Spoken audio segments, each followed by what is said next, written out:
ਸਤਨਾਮ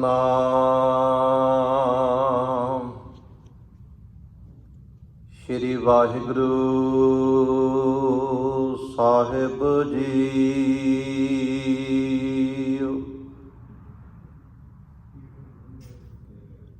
ਹਮ ਅਵਗੁਣ ਭਰੇ ਏਕ ਗੁਣ ਨਾਹੀ, ਅੰਮ੍ਰਿਤ ਛਾੜ ਬਿਖੈ ਬਿਖ ਖਾਈ। ਮਾਇਆ ਮੋਹ ਪਰਮ ਪੈ ਭੁਲੇ,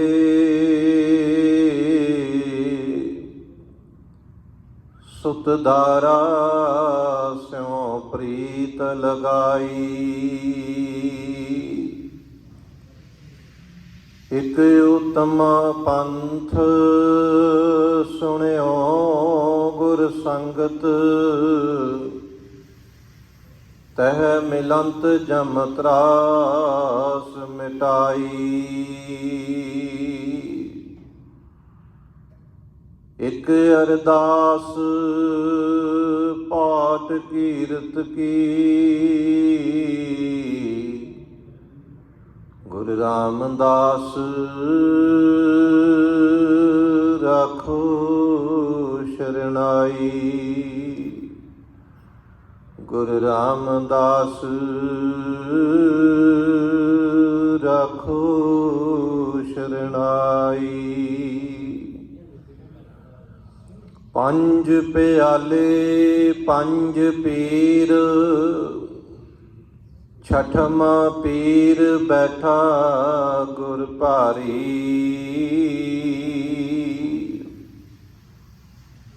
ਅਰਜਨ ਕਾਇਆ ਪਲਟ ਕੈ,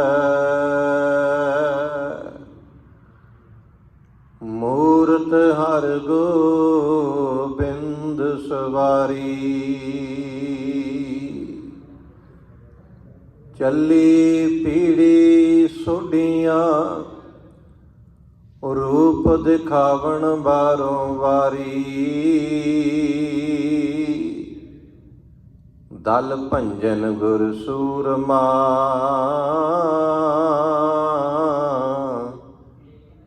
ਬੜ ਜੋਧਾ ਬਹੁ ਪਰ ਉਪਕਾਰੀ।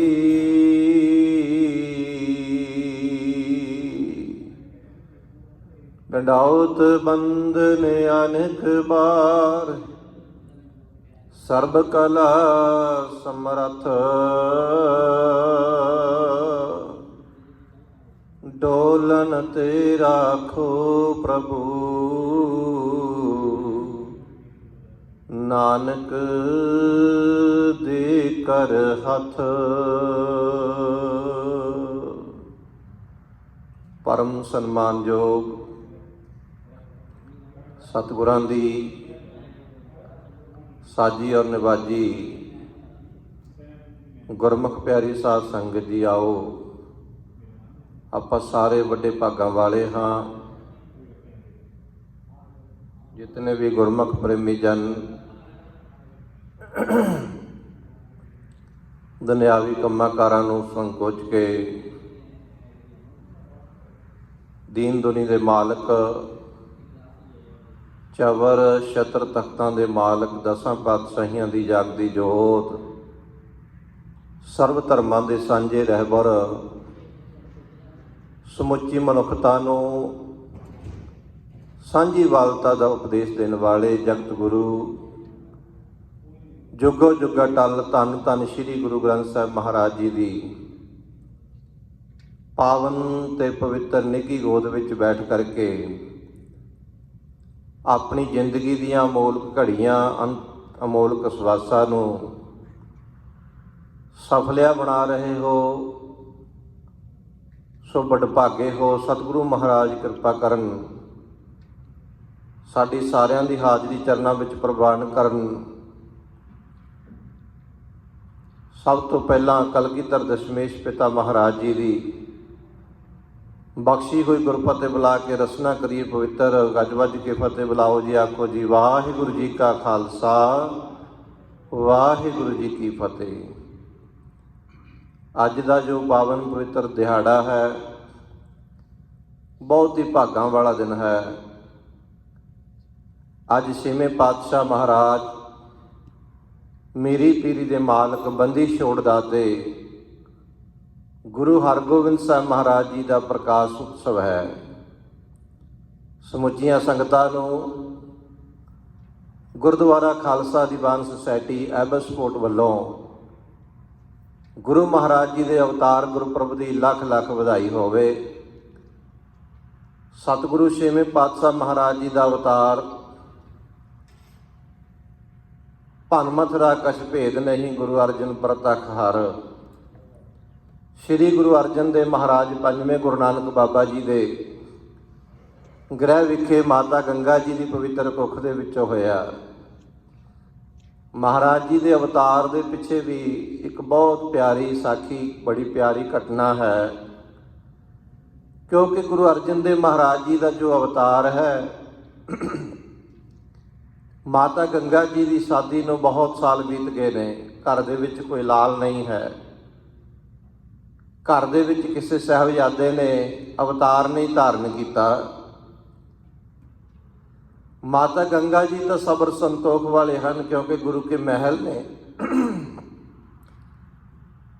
ਪਰ ਗੁਰੂ ਮਹਾਰਾਜ ਜੀ ਦੇ ਵੱਡੇ ਭਰਾ ਪਿਰਥੀ ਚੰਦ, ਜਿਹੜਾ ਪਹਿਲਾਂ ਤੋਂ ਹੀ ਗੁਰੂ ਮਹਾਰਾਜ ਜੀ ਨਾਲ ਖਾਰ ਖਾਂਦਾ ਸੀ, ਕਿਉਂਕਿ ਗੁਰਤਾ ਗੱਦੀ ਪਹਿਲਾਂ ਹੀ ਆਪ ਵੀ ਚਾਹੁੰਦਾ ਸੀ ਕਿ ਮੈਨੂੰ ਮਿਲੇ, ਪਰ ਗੁਰੂ ਰਾਮਦਾਸ ਮਹਾਰਾਜ ਜੀ ਨੇ ਗੁਰੂ ਅਰਜਨ ਦੇਵ ਮਹਾਰਾਜ ਜੀ ਨੂੰ ਅਧਿਕਾਰੀ ਜਾਣ ਕੇ ਗੁਰਤਾ ਗੱਦੀ ਦਿੱਤੀ ਸੀ, ਜੋ ਪਿਰਥੀ ਚੰਦ ਤੋਂ ਛੋਟੇ ਸਨ। ਪਿਰਥੀ ਚੰਦ ਚਾਹੁੰਦਾ ਸੀ ਕਿ ਮੈਂ ਵੱਡਾ ਸਾਹਿਬਜ਼ਾਦਾ ਗੁਰੂ ਰਾਮਦਾਸ ਮਹਾਰਾਜ ਜੀ ਦਾ, ਮੈਨੂੰ ਗੁਰਤਾ ਗੱਦੀ ਮਿਲਣੀ ਚਾਹੀਦੀ ਹੈ। ਪਰ ਜਦੋਂ ਗੁਰਤਾ ਗੱਦੀ ਨਹੀਂ ਮਿਲੀ ਤਾਂ ਉਹ ਫਿਰ ਗੁਰੂ ਅਰਜਨ ਦੇਵ ਮਹਾਰਾਜ ਜੀ ਦਾ, ਗੁਰੂ ਘਰ ਦਾ ਵਿਰੋਧੀ ਹੋ ਗਿਆ ਸੀ। ਉਸ ਦਿਨ ਤੋਂ ਖਾਰ ਖਾਂਦਾ ਸੀ। ਹੁਣ ਜਦੋਂ ਦੇਖਿਆ ਕਿ ਗੁਰੂ ਘਰ ਦੇ ਵਿੱਚ ਕੋਈ ਲਾਲ ਨਹੀਂ ਹੈ, ਸਾਹਿਬਜ਼ਾਦੇ ਨੇ ਜਨਮ ਨਹੀਂ ਧਾਰਨ ਲਿਆ, ਤਾਂ ਹੁਣ ਦੋਨੇ ਜਾਣੇ, ਉਸ ਦੀ ਘਰ ਵਾਲੀ ਬੀਬੀ ਕਰਮੋ ਅਤੇ ਪਿਰਥੀ ਚੰਦ, ਬਹੁਤ ਖੁਸ਼ ਨੇ ਕਿ ਗੁਰੂ ਅਰਜਨ ਦੇਵ ਜੀ ਦੇ ਕਿਹੜਾ ਹੁਣ ਕੋਈ ਸਾਹਿਬਜ਼ਾਦੇ ਨੇ ਜਨਮ ਲਿਆ। ਹੁਣ ਤਾਂ ਜਿਹੜੀ ਗੁਰਤਾ ਗੱਦੀ ਜਿਹੜੀ ਸਾਨੂੰ ਪਹਿਲਾਂ ਨਹੀਂ ਮਿਲੀ, ਹੁਣ ਮੇਰੇ ਪੁੱਤਰ ਮਿਹਰਬਾਨ ਨੂੰ ਮਿਲ ਜਾਵੇਗੀ। ਇਹਨਾਂ ਦੇ ਘਰ ਦੇ ਵਿੱਚ ਹੁਣ ਤੱਕ ਨਹੀਂ ਹੋਇਆ, ਇੰਨੇ ਸਾਲ ਬੀਤ ਗਏ, ਹੁਣ ਗਾਹਾਂ ਕਿੱਥੇ ਹੋਣਾ ਹੈ।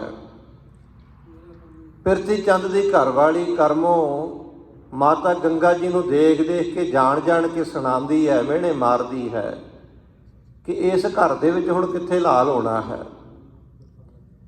ਜਦੋਂ ਮਾਤਾ ਗੰਗਾ ਜੀ ਦੀ ਪਵਿੱਤਰ ਕੰਨਾਂ ਦੇ ਵਿੱਚ ਇਹ ਆਵਾਜ਼ ਪਈ, ਮਾਤਾ ਗੰਗਾ ਜੀ ਨੇ ਜਾ ਕੇ ਗੁਰੂ ਅਰਜਨ ਦੇਵ ਮਹਾਰਾਜ ਜੀ ਨੂੰ ਬੇਨਤੀ ਕੀਤੀ ਕਿ ਮਹਾਰਾਜ, ਤੁਸੀਂ ਗੁਰੂ ਨਾਨਕ ਦੀ ਗੱਦੀ ਦੇ ਵਾਰਸ ਹੋ, ਸਰਬ ਕਲਾ ਸਮਰੱਥ ਹੋ, ਤੇਰੇ ਦਰ 'ਤੇ ਜੋ ਵੀ ਝੋਲੀ ਅੱਡ ਕੇ ਆਉਂਦਾ, ਮਨ ਮੰਗੀਆਂ ਮੁਰਾਦਾਂ ਪਾ ਕੇ ਲੈ ਕੇ ਜਾਂਦਾ ਹੈ। ਜਿਤੜੇ ਫਲ ਮਨ ਬਾਛੀਐ ਤਿਤੜੇ ਸਤਿਗੁਰ ਪਾਸ।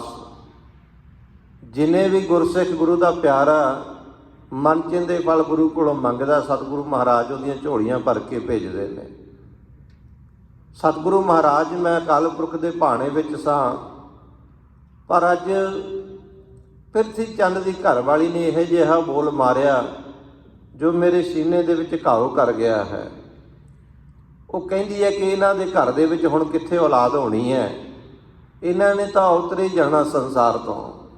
ਹੁਣ ਗੁਰਤਾ ਗੱਦੀ ਸਾਡੇ ਪੁੱਤਰ ਮਿਹਰਬਾਨ ਨੂੰ ਹੀ ਮਿਲਣੀ ਹੈ। ਸਤਿਗੁਰੂ ਮਹਾਰਾਜ ਕਿਰਪਾ ਕਰੋ, ਤੁਸੀਂ ਤਰੁੱਠ ਕੇ ਕਿਰਪਾ ਕਰੋ, ਮੇਰੀ ਝੋਲੀ ਭਰੋ, ਮੈਨੂੰ ਵੀ ਪੁੱਤਰ ਦੀ ਦਾਤ ਬਖਸ਼ੋ, ਮੇਰੀ ਝੋਲੀ ਵਿੱਚ ਵੀ ਪੁੱਤਰ ਖੇਡੇ। ਗੁਰੂ ਅਰਜਨ ਦੇਵ ਮਹਾਰਾਜ, ਸਤਿਗੁਰੂ ਮਹਾਰਾਜ ਜੀ ਕਹਿਣ ਲੱਗੇ, ਜੇ ਗੁਰੂ ਨਾਨਕ ਦੀ ਮਰਜ਼ੀ ਹੋਵੇਗੀ ਤਾਂ ਐਸਾ ਵੀ ਹੋ ਜਾਵੇਗਾ। ਇਸ ਤਰ੍ਹਾਂ ਕਰੋ, ਤੁਸੀਂ ਗੁਰੂ ਘਰ ਦੇ ਵਜ਼ੀਰ ਬਾਬਾ ਬੁੱਢਾ ਜੀ ਦੇ ਪਾਸ ਜਾ ਕੇ ਬੇਨਤੀ ਕਰੋ। ਦੇਖੋ ਗੁਰੂ ਅਰਜਨ ਦੇਵ ਮਹਾਰਾਜ ਜੀ ਦਾ ਵੱਡਪਣ। ਜੇ ਗੁਰੂ ਅਰਜਨ ਦੇਵ ਮਹਾਰਾਜ ਜੀ ਨਾ ਮਾਣ ਬਖਸ਼ਦੇ, ਅੱਜ ਗੁਰੂ ਘਰ ਆ ਕੇ ਗ੍ਰੰਥੀ ਸਿੰਘਾਂ ਤੋਂ ਕਿਹਨਾਂ ਨੇ ਅਰਦਾਸਾਂ ਕਰਾਉਣੀਆਂ ਸੀ, ਕਿਹਨਾਂ ਨੇ ਬੇਨਤੀਆਂ ਕਰਾਉਣੀਆਂ ਸੀ ਗ੍ਰੰਥੀ ਸਿੰਘਾਂ ਤੋਂ। ਇਹ ਮਾਣ, ਇਹ ਵਡਿਆਈ ਗੁਰੂ ਅਰਜਨ ਦੇਵ ਮਹਾਰਾਜ ਜੀ ਨੇ ਬਖਸ਼ਿਸ਼ ਕੀਤੀ ਗੁਰੂ ਕੇ ਵਜ਼ੀਰਾਂ ਨੂੰ, ਕਿ ਗੁਰੂ ਕਾ ਵਜ਼ੀਰ, ਗੁਰੂ ਕਾ ਗ੍ਰੰਥੀ ਸਿੰਘ ਗੁਰੂ ਚਰਨਾਂ ਵਿੱਚ ਅਰਦਾਸ ਬੇਨਤੀ ਕਰੇ, ਤੁਹਾਡੀ ਬੇਨਤੀ ਪ੍ਰਵਾਨ ਹੋਵੇਗੀ। ਗੁਰੂ ਅਰਜਨ ਦੇਵ ਮਹਾਰਾਜ ਜੀ ਕਹਿੰਦੇ, ਗੁਰੂ ਘਰ ਦਾ ਵਜੀਦ ਬ੍ਰਹਮ ਗਿਆਨੀ ਬਾਬਾ ਬੁੱਢਾ ਜੀ, ਉਹਨਾਂ ਦੇ ਪਾਸ ਜਾਓ, ਜੇ ਉਹ ਬੇਨਤੀ ਕਰ ਦੇਣ ਤਾਂ ਤੁਹਾਡੇ ਘਰ ਦੇ ਵਿੱਚ ਸੰਤਾਨ ਹੋ ਜਾਵੇਗੀ। ਭਾਵੇਂ ਆਪ ਸਭ ਕੁਝ ਕਰ ਸਕਦੇ ਸੀ, ਸਰਬ ਕਲਾ ਸਮਰੱਥ ਸੀ, ਪ੍ਰਤੱਖ ਸਤ ਹਰ ਸੀ, ਪ੍ਰਤੱਖ ਪਰਮੇਸ਼ਰ ਦਾ ਸਰੂਪ ਸੀ, ਪਰ ਆਪਣੇ ਪਿਆਰਿਆਂ ਨੂੰ ਮਾਣ ਬਖਸ਼ਿਆ ਗੁਰੂ ਅਰਜਨ ਦੇਵ ਮਹਾਰਾਜ ਜੀ ਨੇ। ਮਾਤਾ ਗੰਗਾ ਜੀ ਨੇ ਗੁਰੂ ਮਹਾਰਾਜ ਜੀ ਦਾ ਹੁਕਮ ਮੰਨ ਕੇ ਬਾਬਾ ਬੁੱਢਾ ਜੀ ਦੇ ਪਾਸ ਜਾਣਾ ਕੀਤਾ। ਇਤਿਹਾਸ ਦੱਸਦਾ ਪਹਿਲੀ ਵਾਰੀ ਗਏ, ਪਹਿਲੀ ਵਾਰੀ ਕੁਛ ਹੋਰ ਰੂਪ ਰੇਖਾ ਦੇ ਵਿੱਚ ਗਏ। ਰੱਥਾਂ 'ਤੇ ਬੈਠ ਕੇ ਦਾਸੀਆਂ ਗੋਲੀਆਂ ਨੂੰ ਨਾਲ ਲੈ ਕੇ 36 ਪ੍ਰਕਾਰ ਦੇ ਭੋਜਨ ਬਣਾ ਕੇ ਲੈ ਕੇ ਗਏ। ਪਰ ਬਾਣੀ ਕਹਿੰਦੀ ਹੈ, ਗੋਬਿੰਦ ਭਾਉ ਭਗਤ ਕਾ ਭੁੱਖਾ। ਉਹਨੂੰ ਪਦਾਰਥਾਂ ਦੀ ਭੁੱਖ ਨਹੀਂ ਲੱਗਦੀ ਹੈ, ਉਹ ਪ੍ਰੇਮ ਦਾ ਭੁੱਖਾ ਹੈ। ਗੁਰੂ ਘਰ ਦੇ ਵਿੱਚ ਨਿਮਰਤਾ ਪ੍ਰਧਾਨ ਹੈ, ਗਰੀਬੀ ਪ੍ਰਧਾਨ ਹੈ। ਜਿਹੜਾ ਸ਼ਰਧਾ ਰੂਪੀ ਝੋਲੀ ਅੱਡ ਕੇ ਗੁਰੂ ਨਾਨਕ ਦੇ ਦਰ 'ਤੇ ਆਉਂਦਾ ਹੈ, ਉਸ ਦੀ ਝੋਲੀ ਵਿੱਚ ਖੈਰ ਪੈਂਦੀ ਹੈ। ਇੱਥੇ ਨੀਵੇਂ ਹੋ ਕੇ ਆਵੇ, ਜਾਚਕ ਬਣ ਕੇ ਆਵੇ, ਭਿਖਾਰੀ ਬਣ ਕੇ ਆਵੇ, ਕੋਈ ਖਾਲੀ ਨਹੀਂ ਜਾਂਦਾ ਹੈ। ਮਾਤਾ ਜੀ ਪਹਿਲਾ ਦਿਨ ਸਾਈ ਠਾਠ ਦੇ ਨਾਲ ਗਏ, ਪਰ ਖਾਲੀ ਆ ਗਏ। ਗੁਰੂ ਅਰਜਨ ਦੇਵ ਮਹਾਰਾਜ ਜੀ ਨੂੰ ਦੱਸਣਾ ਕੀਤਾ।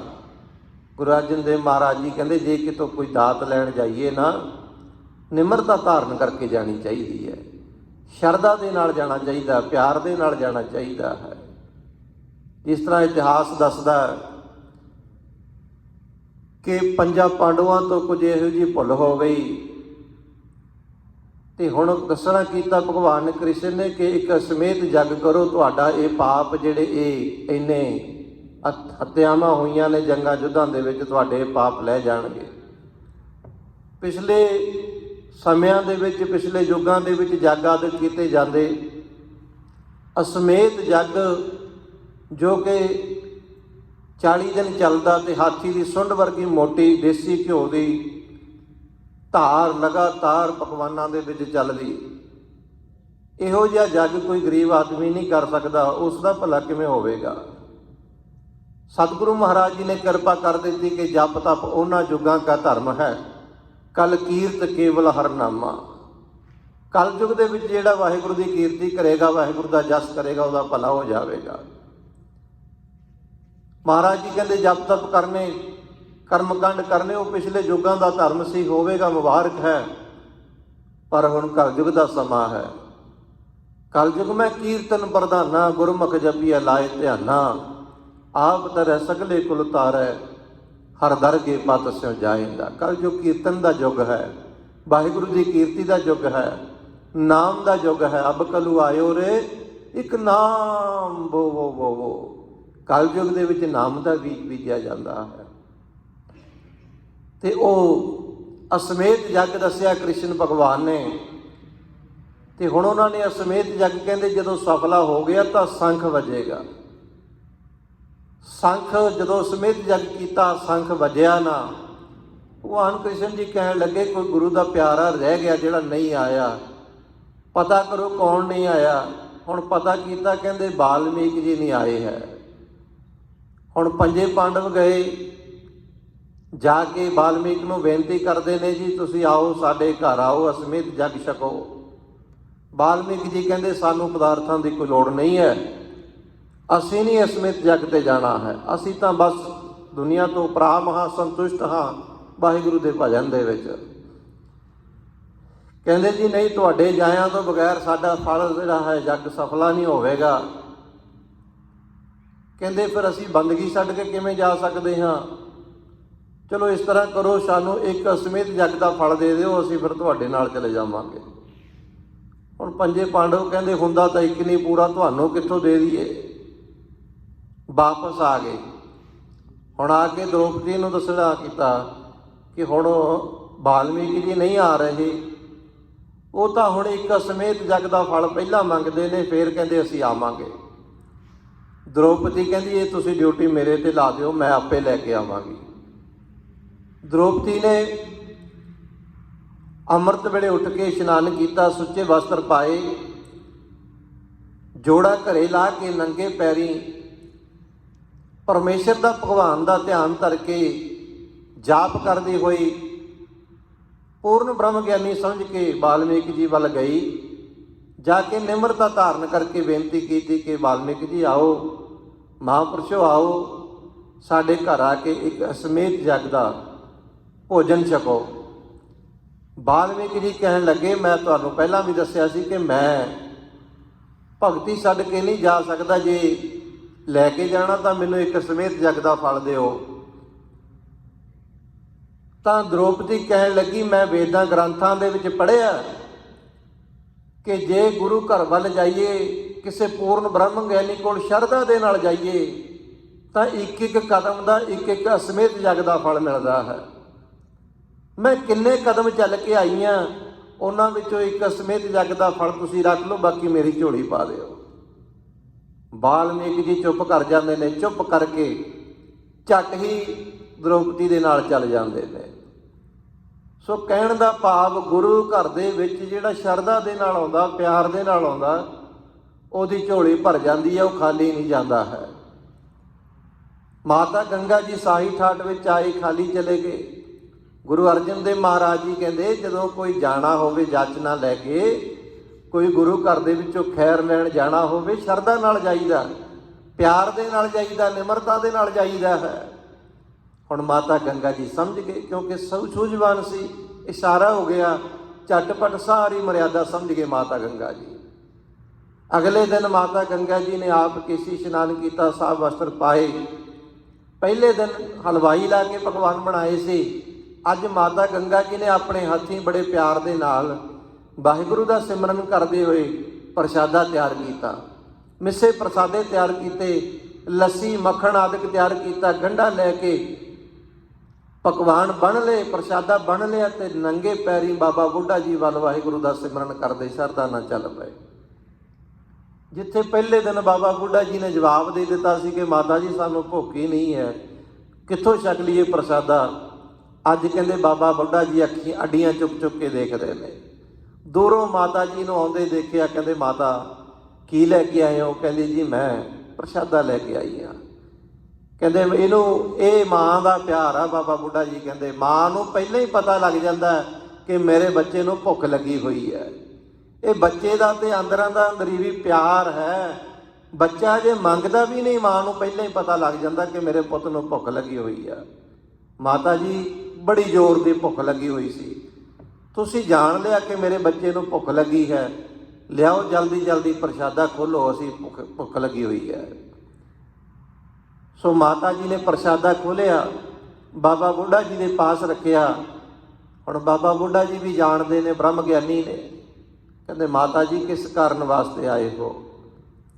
ਮਾਤਾ ਜੀ ਕਹਿਣ ਲੱਗੇ, ਮੈਂ ਇੱਕ ਬੇਨਤੀ ਲੈ ਕੇ ਆਈ ਹਾਂ, ਅਰਦਾਸ ਲੈ ਕੇ ਆਈ ਹਾਂ ਕਿ ਗੁਰੂ ਘਰ ਦੇ ਵਿੱਚ ਗੁਰਤਾ ਗੱਦੀ ਦਾ ਵਾਰਸ ਨਹੀਂ ਆਇਆ, ਝੋਲੀ ਦੇ ਵਿੱਚ ਖੈਰ ਪਾਓ ਪੁੱਤਰ ਦੀ। ਗੁਰੂ ਨਾਨਕ ਦੇ ਦਰ ਤੇ ਅਰਦਾਸ ਕਰੋ, ਬੇਨਤੀ ਕਰੋ, ਸਾਡੇ ਘਰ ਵਿੱਚ ਵੀ ਪੁੱਤਰ ਹੋ ਜਾਵੇ। ਬਾਬਾ ਬੁੱਢਾ ਜੀ ਕਹਿਣ ਲੱਗੇ, ਉਹ ਪਰਮੇਸ਼ਰ ਪ੍ਰਤੱਖ ਵਾਹਿਗੁਰੂ ਤੁਹਾਡੇ ਘਰ ਦੇ ਵਿੱਚ ਗੁਰੂ ਅਰਜਨ ਦੇਵ ਮਹਾਰਾਜ, ਜਦੋਂ ਸਾਨੂੰ ਕਿਸੇ ਚੀਜ਼ ਦੀ ਲੋੜ ਹੁੰਦੀ ਹੈ, ਅਸੀਂ ਤਾਂ ਖੁਦ ਮੰਗਾਂ ਗੁਰੂ ਅਰਜਨ ਦੇਵ ਮਹਾਰਾਜ ਜੀ ਦੇ ਚਰਨਾਂ ਵਿੱਚ ਰੱਖਦੇ ਹਾਂ, ਉਹਨਾਂ ਤੋਂ ਮੰਗਦੇ ਹਾਂ।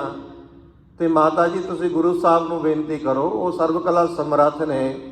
ਜੇ ਉਹ ਚਾਹੁਣ ਤਾਂ ਨਿੱਕੀਆਂ ਮੋਟੀਆਂ ਚੀਜ਼ਾਂ ਉਹਨਾਂ ਵਾਸਤੇ ਕੋਈ ਵੱਡੀ ਗੱਲ ਨਹੀਂ ਹੈ। ਮਾਤਾ ਗੰਗਾ ਜੀ ਕਹਿੰਦੇ ਜਿਹੜੇ ਗੁਰੂ ਅਰਜਨ ਦੇਵ ਮਹਾਰਾਜ ਜੀ ਨੇ, ਉਹ ਘਰ ਦੇ ਵਿੱਚ ਕਰਾਮਾਤ ਨਹੀਂ ਵਰਤਾਉਂਦੇ। ਉਹ ਆਪਣੇ ਭਗਤਾਂ ਦੀ ਪਹਿਲਾਂ ਸੁਣਦੇ ਨੇ, ਉਹ ਘਰਦਿਆਂ ਦੀ ਬਾਅਦ ਵਿੱਚ ਸੁਣਦੇ ਨੇ। ਉੱਥੇ ਕੋਈ ਲਿਹਾਜ਼ ਨਹੀਂ ਹੈ, ਉਹ ਤਾਂ ਭਗਤਾਂ ਦੀ ਸੁਣਦਾ ਹੈ।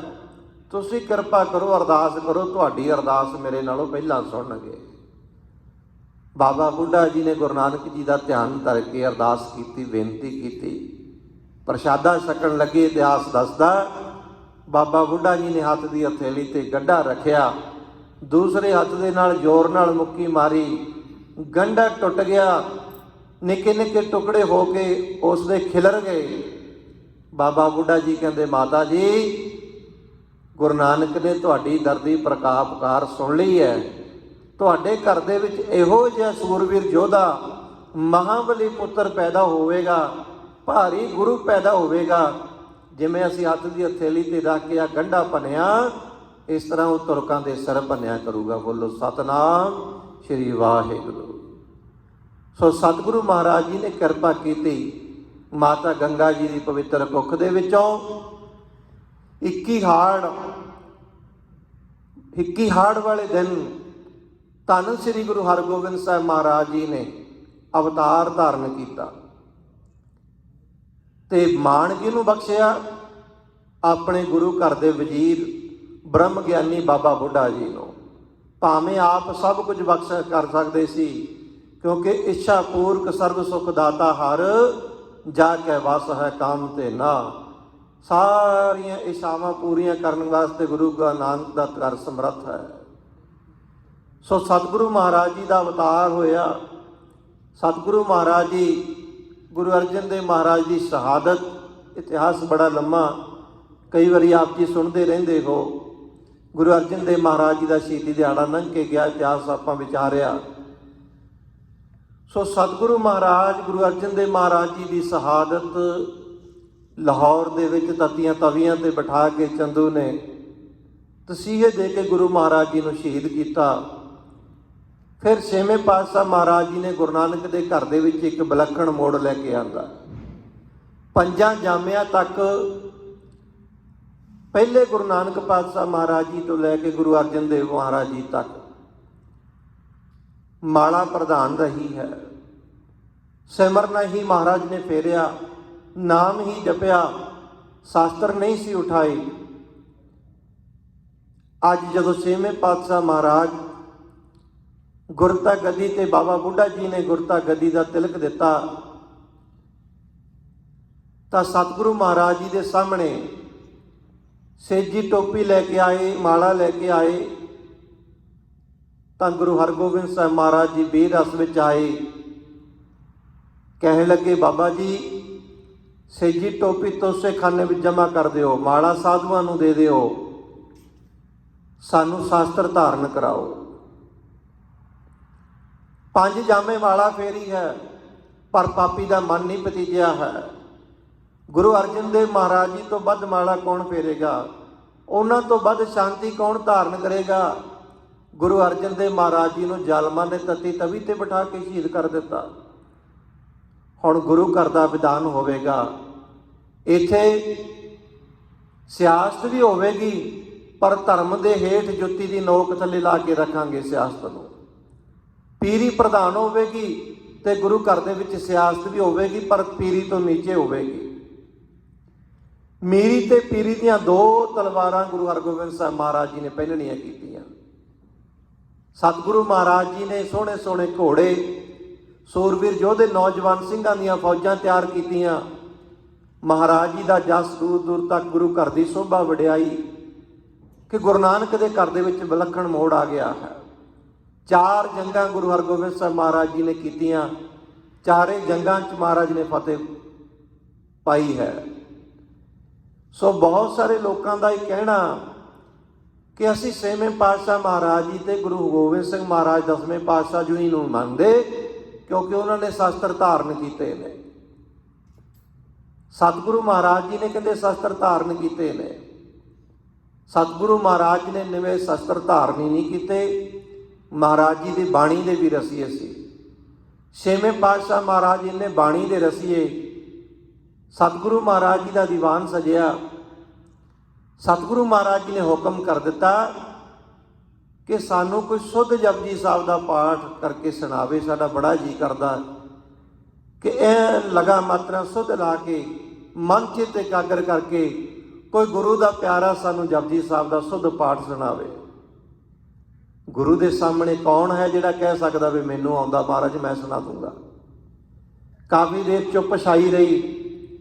ਕਾਫੀ ਸਮੇਂ ਬਾਅਦ ਗੁਰੂ ਦਾ ਪਿਆਰਾ ਗੁਰਸਿੱਖ ਭਾਈ ਗੋਪਾਲਾ ਹੱਥ ਜੋੜੇ ਨਿਮਰਤਾ ਧਾਰਨ ਕੀਤੀ। ਕਹਿੰਦੇ ਪਾਤਸ਼ਾਹ ਮਹਾਰਾਜ ਜੇ ਹੁਕਮ ਹੋਵੇ ਤਾਂ ਮੈਂ ਕੋਸ਼ਿਸ਼ ਕਰਾਂ। ਹਰਗੋਬਿੰਦ ਸਾਹਿਬ ਮਹਾਰਾਜ ਜੀ ਕਹਿੰਦੇ ਹਾਂ ਤੁਸੀਂ ਸੁਣਾਓ ਜਪਜੀ ਸਾਹਿਬ ਦਾ ਪਾਠ। ਗੁਰਤਾ ਗੱਦੀ ਤੇ ਗੁਰੂ ਹਰਗੋਬਿੰਦ ਸਾਹਿਬ ਮਹਾਰਾਜ ਜੀ ਵਿਰਾਜਮਾਨ ਨੇ। ਸਤਿਗੁਰੂ ਮਹਾਰਾਜ ਜੀ ਨੇ ਭਾਈ ਗੋਪਾਲੇ ਦਾ ਆਸਣ ਪੀੜਾ ਆਪਦੇ ਤੋਂ ਉੱਚਾ ਸਜਾਇਆ। ਸੇਵਕਾਂ ਨੂੰ ਹੁਕਮ ਕੀਤਾ ਕਿ ਸਾਡੇ ਤੋਂ ਉੱਚਾ ਪੀੜਾ ਲਾਓ ਭਾਈ ਗੋਪਾਲੇ ਦਾ, ਕਿਉਂਕਿ ਇਹਨੇ ਬਾਣੀ ਪੜ੍ਹ ਕੇ ਸੁਣਾਉਣੀ ਹੈ। ਇਹਨਾਂ ਸਤਿਕਾਰ ਬਾਣੀ ਦਾ। ਆਪਣੇ ਤੋਂ ਵੀ ਉੱਚਾ ਸਤਿਗੁਰੂ ਮਹਾਰਾਜ ਜੀ ਨੇ ਭਾਈ ਗੋਪਾਲਾ ਜੀ ਨੂੰ ਬਿਠਾਇਆ, ਕਿਉਂਕਿ ਇਹਨੇ ਜਪਜੀ ਸਾਹਿਬ ਦਾ ਪਾਠ ਪੜ੍ਹ ਕੇ ਸੁਣਾਉਣਾ ਹੈ। ਭਾਈ ਗੋਪਾਲਾ ਜੀ ਜਪਜੀ ਸਾਹਿਬ ਦਾ ਪਾਠ ਆਰੰਭ ਕੀਤਾ। ਮਨ ਬਿਰਤੀ ਸੁਰਤੀ ਨੂੰ ਜੋੜਿਆ। ਲਗਾ ਮਾਤਰਾ ਦਾ ਪੂਰਾ ਧਿਆਨ ਕਰਦੇ ਹੋਏ ਭਾਈ ਗੋਪਾਲਾ ਜੀ ਜਪਜੀ ਸਾਹਿਬ ਦਾ ਪਾਠ ਕਰਦੇ ਜਾ ਰਹੇ। ਅਖੀਰਲੀਆਂ ਪੰਕਤੀਆਂ ਤੇ ਪਹੁੰਚ ਗਏ ਭਾਈ ਗੋਪਾਲਾ ਜੀ। ਗੁਰੂ ਹਰਗੋਬਿੰਦ ਸਾਹਿਬ ਮਹਾਰਾਜ ਇੰਨੇ ਮਗਨ ਨੇ ਜਪਜੀ ਸਾਹਿਬ ਦੇ ਪਾਠ ਵਿੱਚ, ਇੰਨਾ ਆਨੰਦ ਆ ਰਿਹਾ ਹੈ, ਬੜੇ ਪ੍ਰਸੰਨ ਹੋ ਗਏ। ਕਹਿੰਦੇ ਹੁਣ ਇਹ ਗੁਰਸਿੱਖ ਪਿਆਰੇ ਨੇ ਜਪਜੀ ਸਾਹਿਬ ਦਾ ਸੁੱਧ ਪਾਠ ਸੁਣਾਇਆ, ਇਸ ਨੂੰ ਕੀ ਭੇਟਾ ਦਈਏ? ਜਪਜੀ ਸਾਹਿਬ ਦੇ ਪਾਠ ਦੇ ਬਦਲੇ ਕੀ ਭੇਟਾ ਦਈਏ? ਮਹਾਰਾਜ ਵਾਰ-ਵਾਰ ਸੋਚਦੇ ਨੇ, ਨਹੀਂ, ਇਹ ਤਾਂ ਵਸਤੂ ਬਾਣੀ ਦੀ ਭੇਟਾ ਬਦਲੇ ਬਹੁਤ ਤੁੱਛ ਹੈ। ਆਹ ਫਲਾਨੀ ਭੇਟਾ ਦੇ ਦਈਏ, ਨਹੀਂ, ਇਹ ਵੀ ਬਹੁਤ ਤੁੱਛ ਹੈ। ਅੱਜ ਸਾਡੀ ਅਵਸਥਾ ਕਿੱਥੇ ਹੈ? ਅਸੀਂ ਜੇ ਕਿਤੇ ਗੰਦੇ ਗਾਉਣ ਵਾਲੇ ਆ ਜਾਣਾ, ਉਹਨਾਂ ਕੋਲ ਤਾਂ ਅਸੀਂ ਵੱਡੇ ਵੱਡੇ ਨੋਟ ਉਹਨਾਂ ਦੇ ਸਿਰ ਤੋਂ ਮਾਰ ਕੇ ਸਿੱਟਦੇ ਹਾਂ। ਜੇ ਕੋਈ ਗੁਰੂ ਦਾ ਪਿਆਰਾ ਬਾਣੀ ਪੜ੍ਹਨ ਵਾਲਾ ਹੋਵੇ, ਘਰ ਦੇ ਵਿੱਚ ਪਾਠ ਕਰਾਉਣਾ ਹੋਵੇ, ਫਿਰ ਅਸੀਂ ਸੋਚਦੇ ਹਾਂ ਕਿ ਪਾਠ ਹੁਣ ਫੇਰ ਹੀ ਕਰਾਵਾਂਗੇ, ਪਾਠੀ ਮਹਿੰਗੇ ਬਹੁਤ ਨੇ, ਪਾਠ 'ਤੇ ਖਰਚਾ ਬਹੁਤ ਆ ਜਾਣਾ, ਹਜੇ ਥੋੜ੍ਹਾ ਜਿਹਾ ਸਮਾਂ ਠਹਿਰ ਕੇ ਕਰਾਵਾਂਗੇ। ਧਰਮ ਦੇ ਕਾਰਜ ਵਾਸਤੇ ਅਸੀਂ ਹੱਥ ਸੰਕੋਚਦੇ ਹਾਂ, ਪਰ ਬੁਰੇ ਕੰਮਾਂ ਵਾਸਤੇ ਅਸੀਂ ਮਾਇਆ ਖਰਚਣ ਲੱਗੇ ਦੇਰ ਨਹੀਂ ਲਾਉਂਦੇ। ਛੇਵੇਂ ਪਾਤਸ਼ਾਹ ਮਹਾਰਾਜ ਜੀ ਕਹਿੰਦੇ ਗੁਰੂ ਦੇ ਪਿਆਰੇ ਨੇ ਸੁੱਧ ਪਾਠ ਸੁਣਾਇਆ, ਇਹਨੂੰ ਮੈਂ ਕੀ ਭੇਟਾ ਦੇਵਾਂ? ਕਿਉਂਕਿ ਬਾਣੀ ਦੇ ਤੁੱਲ ਕੋਈ ਭੇਟਾ ਨਹੀਂ ਹੈ। ਤੈਂ ਸਾਹਿਬ ਕੀ ਬਾਤ ਜੇ ਆਖੈ, ਕਹੋ ਨਾਨਕ ਕਿਆ ਕੀਜੈ, ਕਿਆ ਦੀਜੈ, ਸੀਸ ਵੱਡੇ ਕਰ ਬੈਸਨ ਦੀਜੈ, ਬਿਨ ਸਰ ਸੇਵ ਕਰੀਜੈ। ਬਾਣੀ ਦੀ ਭੇਟਾ। ਸਤਿਗੁਰੂ ਮਹਾਰਾਜ ਜੀ ਕਹਿੰਦੇ ਇਹਨਾਂ ਤਿੰਨਾਂ ਲੋਕਾਂ ਦੇ ਵਿੱਚ, 14 ਭਵਨਾਂ ਦੇ ਵਿੱਚ ਬਾਣੀ ਦੀ ਕੋਈ ਭੇਟਾ ਨਹੀਂ ਹੈ। ਸਭ ਤੋਂ ਮਹਿੰਗੀ ਵਸਤੂ ਹੈ ਤਾਂ ਇੱਕ ਗੁਰੂ ਨਾਨਕ ਦੀ ਗੱਦੀ ਹੈ। ਅੱਜ ਮੈਂ ਭਾਈ ਗੋਪਾਲੇ ਨੂੰ ਗੁਰੂ ਨਾਨਕ ਦੀ ਗੱਦੀ ਦਾ ਵਾਰਸ ਬਣਾ ਦੇਣਾ ਹੈ, ਕਿਉਂਕਿ ਇਹਨੇ ਫੁਰਨੇ ਰੋਕ ਕੇ ਲਗਾ ਮਾਤਰਾ ਸੁੱਧ ਲਾ ਕੇ ਜਪਜੀ ਸਾਹਿਬ ਦਾ ਪਾਠ ਸੁਣਾਇਆ ਹੈ। ਸਤਿਗੁਰੂ ਮਹਾਰਾਜ ਗੁਰਤਾ ਗੱਦੀ ਤੋਂ ਥੋੜਾ ਜਿਹਾ ਪਰੇ ਨੂੰ ਹੋ ਗਏ ਕਿ ਹੁਣ ਇਹ ਗੁਰਤਾ ਗੱਦੀ ਦਾ ਮਾਲਕ ਗੋਪਾਲਾ ਹੋ ਗਿਆ ਹੈ। ਹੁਣ ਭਾਈ ਗੋਪਾਲੇ ਦੀ ਜਿਹੜੀ ਬਿਰਤੀ ਸੁਰਤੀ ਥੋੜੀ ਜਿਹੀ ਖਿੰਡ ਗਈ। ਦੇਖਿਆ ਕਿ ਮਹਾਰਾਜ ਗੱਦੀ ਤੋਂ ਥੋੜਾ ਪਰੇ ਚਲੇ ਗਏ, ਕਿਤੇ ਮਹਾਰਾਜ ਚਲੇ ਹੀ ਨਾ ਜਾਣ। ਮਹਾਰਾਜ ਨੇ ਬਚਨ ਕੀਤਾ ਸੀ ਜਿਹੜਾ ਪਾਠ ਸੁਣਾਊਗਾ ਉਹਨੂੰ ਮਨ ਮੰਗੀ ਮੁਰਾਦਾਂ ਦੇਵਾਂਗੇ, ਮੂੰਹ ਮੰਗਿਆ ਫਲ ਦੇਵਾਂਗੇ। ਮਹਾਰਾਜ ਕਿਤੇ ਚਲੇ ਨਾ ਜਾਣ। ਮੈਂ ਤਾਂ ਗੁਰੂ ਸਾਹਿਬ ਤੋਂ ਜਿਹੜੇ ਕੱਲ੍ਹ ਹੀ ਕਵੈਤ ਤੋਂ ਬੜੇ ਘੋੜੇ ਆਏ ਨੇ ਸੋਹਣੇ, ਮੈਂ ਤਾਂ ਉਹ ਚੀਨੀ ਘੋੜਾ ਮਹਾਰਾਜ ਤੋਂ ਇੱਕ ਲੈਣਾ ਸੀ, ਕਿਤੇ ਮਹਾਰਾਜ ਕਿਤੇ ਚਲੇ ਹੀ ਨਾ ਜਾਣ। ਘੋੜੇ ਦੀ ਖੁਆਇਸ਼ ਉਸਦੇ ਮਨ ਦੇ ਵਿੱਚ ਆ ਗਈ। ਸਤਿਗੁਰੂ ਮਹਾਰਾਜ ਵਾਪਸ ਗੁਰਤਾ ਗੱਦੀ 'ਤੇ ਬੈਠ ਗਏ। ਜਪਜੀ ਸਾਹਿਬ ਦਾ ਪਾਠ ਸੰਪੂਰਨ ਹੋਇਆ। ਜਿਨੇ ਨਾਮ ਧਿਆਇਆ ਗਏ ਮਸ਼ਕਤ ਘਾਲ, ਨਾਨਕ ਤੇ ਮੁਖ ਉਜਲੇ ਕੇਤੀ ਛੁੱਟੀ ਲਾਲ। ਸਤਿਗੁਰੂ ਪਾਤਸ਼ਾਹ ਮਹਾਰਾਜ ਜੀ ਨੇ ਸਿੰਘਾਂ ਨੂੰ ਹੁਕਮ ਕੀਤਾ ਕਿ ਤਵੇਲੇ ਦੇ ਵਿੱਚੋਂ ਜਿਹੜੇ ਕੱਲ ਕਵੈਤੀ ਘੋੜੇ ਆਏ ਨੇ, ਉਹਨਾਂ 'ਚੋਂ ਜਿਹੜਾ ਸਭ ਤੋਂ ਸੋਹਣਾ ਘੋੜਾ ਉਹ ਭਾਈ ਗੋਪਾਲੇ ਨੂੰ ਦੇ ਦਿੱਤਾ ਜਾਵੇ। ਨਾਲ ਹੀ ਵਚਨ ਕੀਤਾ ਕਿ ਭਾਈ ਗੋਪਾਲਿਆ, ਅੱਜ ਅਸੀਂ ਤੈਨੂੰ ਗੁਰਤਾ ਗੱਦੀ ਦਾ ਵਾਰਸ ਬਣਾ ਦੇਣਾ ਸੀ। ਬੜਾ ਸੋਹਣਾ ਤੂੰ ਸੁੱਧ ਪਾਠ ਸੁਣਾਇਆ, ਵਿਚਾਰ ਮਾਰ ਕੇ ਬਿਲਕੁਲ ਇਕਾਗਰ ਬਿਰਤੀ ਦੇ ਨਾਲ ਤੂੰ ਪਾਠ ਸੁਣਾਇਆ। ਅੱਜ ਤੈਨੂੰ ਅਸੀਂ ਮਨ ਬਣਾ ਲਿਆ ਸੀ ਕਿ ਤੈਨੂੰ ਗੁਰਤਾ ਗੱਦੀ ਦਾ ਵਾਰਸ ਬਣਾ ਦੇਣਾ, ਪਰ ਤੇਰੇ ਮਨ ਦੇ ਵਿੱਚ ਫੁਰਨਾ ਆ ਗਿਆ ਕਿ ਗੁਰੂ ਸਾਹਿਬ ਮੈਨੂੰ ਘੋੜਾ ਦੇ ਦੇਣਾ। ਗੁਰੂ ਨਾਨਕ ਦਾ ਘਰ ਇੱਛਾ ਪੂਰਕ ਸਰਬ ਸੁਖ ਦਾਤਾ ਹਰ, ਜਾ ਕੇ ਵਸ ਹੈ ਕਾਮ ਧੇਨਾ ਸੋ ਐਸਾ ਹਰ ਧਿਆਈਏ ਮੇਰੇ ਜੀੜੇ, ਤਾਂ ਸਰਬ ਸੁਖ ਪਾਵੈ ਮੇਰੇ ਮਨਾ। ਗੁਰੂ ਨਾਨਕ ਦਾ ਘਰ ਸਾਰੀਆਂ ਇੱਛਾ ਪੂਰੀਆਂ ਕਰਨ ਵਾਸਤੇ ਸਮਰੱਥ ਹੈ। ਤੂੰ ਘੋੜਾ ਮੰਗਿਆ, ਹੁਣ ਤੈਨੂੰ ਘੋੜਾ ਮਿਲੇਗਾ, ਗੁਰਤਾ ਗੱਦੀ ਹੁਣ ਤੈਨੂੰ ਨਹੀਂ ਮਿਲੇਗੀ। ਸੋ ਕਹਿਣ ਦਾ ਭਾਵ ਗੁਰੂ ਹਰਗੋਬਿੰਦ ਸਾਹਿਬ ਮਹਾਰਾਜ ਇੰਨੇ ਗੁਰਬਾਣੀ ਦੇ ਰਸੀਏ, ਇਹਨਾਂ ਗੁਰਬਾਣੀ ਨੂੰ ਪਿਆਰ ਕਰਨ ਵਾਲੇ ਸਤਿਗੁਰੂ ਮਹਾਰਾਜ ਗੁਰਬਾਣੀ ਦੀ ਭੇਟਾ ਬਦਲੇ ਗੁਰਤਾ ਗੱਦੀ ਦੇਣ ਵਾਸਤੇ ਤਿਆਰ ਹੋ ਗਏ ਸੀ। ਤੇ ਜੇ 10ਵੇਂ ਪਾਤਸ਼ਾਹ ਮਹਾਰਾਜ ਜੀ ਦੀ ਗੱਲ ਕਰੀਏ, ਇਕੱਲੇ ਜੰਗ ਯੁੱਧ ਨਹੀਂ ਕੀਤੇ। ਗੁਰੂ ਗੋਬਿੰਦ ਸਿੰਘ ਮਹਾਰਾਜ ਜੀ ਦੀ ਕਲਮ ਵਰਗਾ ਧਨੀ ਕੋਈ ਹੋਰ ਨਹੀਂ ਹੋ ਸਕਦਾ। ਕਲਮ ਦੀ ਮਾਰ ਦੇ ਨਾਲ ਹੀ ਔਰੰਗਜ਼ੇਬ ਬਾਦਸ਼ਾਹ ਨੂੰ ਮਹਾਰਾਜ ਨੇ ਮਾਰ ਦਿੱਤਾ ਸੀ। ਜ਼ਫਰਨਾਮਾ ਲਿਖ ਕੇ ਭੇਜਿਆ ਜਫਰਨਾਮਾ ਪੜ੍ਹ ਕੇ ਫਿਰ ਬਾਦਸ਼ਾਹ ਬਹੁਤੇ ਦਿਨ ਜਿਉ ਨਹੀਂ ਸੀ ਸਕਿਆ। ਐਸੇ ਧਨੀ ਕਲਮ ਦੇ ਇੰਨੀ ਸੰਦਾਬੰਦੀ ਸਤਿਗੁਰੂ ਮਹਾਰਾਜ ਜੀ ਦੀ ਇੰਨੀਆਂ ਕਾਵਿ ਰਚਨਾ 52 ਕਵੀ ਸਤਿਗੁਰੂ ਮਹਾਰਾਜ ਜੀ ਆਪਣੇ ਦਰਬਾਰ ਵਿੱਚ ਬਿਠਾਉਂਦੇ, ਉਹਨਾਂ ਤੋਂ ਕਵਿਤਾਵਾਂ ਸੁਣਦੇ, ਉਹਨਾਂ ਨੂੰ ਨਵਾਜਦੇ। ਸੋ ਸਤਿਗੁਰੂ ਗੁਰੂ ਨਾਨਕ ਬਾਬਾ ਜੀ ਦਾ ਘਰ, ਸਤਿਗੁਰੂ ਗੁਰੂ ਨਾਨਕ ਬਾਬਾ ਜੀ ਦੇ ਘਰ ਦੇ ਵਿੱਚ ਮੀਰੀ ਤੇ ਪੀਰੀ ਦਾ ਵਿਧਾਨ, ਮਾਲਾ ਵੀ ਹੈ, ਸ਼ਾਸਤਰ ਵੀ ਹੈ। ਨਾਮ ਵੀ ਜਪਣਾ ਗੁਰਸਿੱਖ ਨੇ, ਆਪਣੀ ਸਵੈ ਰੱਖਿਆ ਵਾਸਤੇ ਸ਼ਾਸਤਰ ਵੀ ਧਾਰਨ ਕਰਕੇ ਰੱਖਣੇ ਨੇ। ਮਹਾਰਾਜ ਜੀ ਕਹਿੰਦੇ ਬਿਨਾ ਸ਼ਾਸਤਰ ਕੇ ਸੰਗ ਨਰਿੰਗ ਭੇਡ ਜਾਨੋ, ਗਹੋ ਕਾਂਤਾ ਕੋ ਕਿਤੇ ਲੈ ਸਦਾਨੋ। ਮਹਾਰਾਜ ਜੀ ਕਹਿੰਦੇ ਬਿਨਾ ਸ਼ਾਸਤਰ ਤੋਂ ਤੇ ਬਿਨਾ ਕੇਸਾਂ ਤੋਂ ਸਾਡਾ ਸਿੱਖ ਨਹੀਂ, ਉਹ ਭੇਡ ਦੇ ਸਮਾਨ ਹੈ। ਭੇਡ ਨੂੰ ਕਹਿੰਦੇ ਕੰਨ ਪਕੜੋ ਜਿੱਧਰ ਨੂੰ ਮਰਜ਼ੀ ਲੈ ਜਾਵੋ। ਸੋ ਮਹਾਰਾਜ ਜੀ ਨੇ ਸਿੱਖ ਨੂੰ ਸ਼ਾਸਤਰ ਧਾਰੀ ਸੁਰਮਾ, ਸੰਤ ਤੇ ਸਿਪਾਹੀ ਦਾ ਸਰੂਪ ਦਿੱਤਾ। ਅੱਜ ਮੇਰੀ ਪੀਰੀ ਦੇ ਮਾਲਕ ਗੁਰੂ ਹਰਗੋਬਿੰਦ ਸਾਹਿਬ ਮਹਾਰਾਜ ਜੀ ਦਾ ਪਾਵਨ ਪਵਿੱਤਰ ਪ੍ਰਕਾਸ਼ ਦਿਹਾੜਾ ਹੈ। ਸਾਰੀਆਂ ਸੰਗਤਾਂ ਨੂੰ ਸਤਿਗੁਰੂ ਮਹਾਰਾਜ ਜੀ ਦੇ ਅਵਤਾਰ ਗੁਰਪੁਰਬ ਦੀ ਲੱਖ ਲੱਖ ਵਧਾਈ ਹੋਵੇ। ਇੰਨੀਆਂ ਕੁ ਬੇਨਤੀਆਂ ਪ੍ਰਵਾਨ ਕਰੋ। ਵਿਚਾਰਾਂ ਕਰਦਿਆਂ ਬੇਅੰਤ ਭੁੱਲਾਂ ਹੋ ਗਈਆਂ ਹੋਣਗੇ। ਗੁਰੂ ਕੀ ਸੰਗਤ ਗੁਰੂ ਮਹਾਰਾਜ ਬਖਸ਼ਣਯੋਗ ਹੈ, ਕਿਰਪਾ ਕਰਕੇ ਭੁੱਲਾਂ ਬਖਸ਼ ਲੈਣੀਆਂ ਜੀ। ਅਗਲਾ ਸਮਾਂ ਪੰਥ ਪ੍ਰਸਿੱਧ ਢਾਡੀ ਜਥਾ ਗਿਆਨੀ ਬਲਵੰਤ ਸਿੰਘ ਜੀ ਰੁਪਾਲੋ ਅਤੇ ਉਹਨਾਂ ਦੇ ਸਾਥੀ ਆਪ ਜੀ ਨੂੰ ਢਾਡੀ ਵਰਾਂ ਤੇ ਗੁਰੂ ਇਤਿਹਾਸ ਸੁਣਾ ਕੇ ਨਿਹਾਲ ਕਰਨਗੇ। ਦਾਸਰਿਆਂ ਨੂੰ ਛੁੱਟੀਆਂ ਬਖਸ਼ੋ, ਫਤਿਹ ਬੁਲਾਓ। ਵਾਹਿਗੁਰੂ ਜੀ ਕਾ ਖਾਲਸਾ, ਵਾਹਿਗੁਰੂ ਜੀ ਕੀ ਫਤਿਹ।